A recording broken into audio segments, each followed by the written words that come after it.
Welcome to the Salmon Runs YouTube. Enjoy the video. You start by preparing both device and workstation. Enable developer options and turn on USB debugging so the system accepts a DB connections. Connect the phone with a known good cable and confirm it charges. This verifies basic hardware and power. On your computer, install Android SDK platform tools so you have a DB and fastboot commands available. Once done, open a terminal and run a DB devices to confirm your device appears. Make sure to accept the debugging prompt on the phone when it appears. Next, you configure software and drivers to allow data exchange. Set the phone's USB mode to file transfer or the specific accessory mode required by your app. On Windows, install the OEM USB driver so the OS recognizes the vendor ID.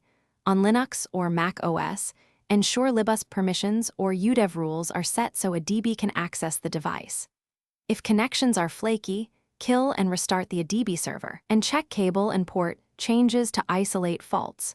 Make sure your app declares USB permissions in its manifest for accessory access. Finally, implement app-side logic and validate behavior.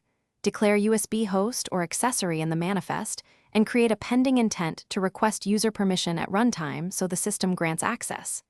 Use USB Manager to list devices, match vendor/product ID, claim interfaces, and open USB device connection to read and write bulk or interrupt endpoints. Once implemented, run the app and monitor a DB logcat for permission denials or transfer errors. If you encounter permission failures, revoke USB debugging, reconnect, and reauthorize the app. Thanks for watching. Consider subscribing if we helped you.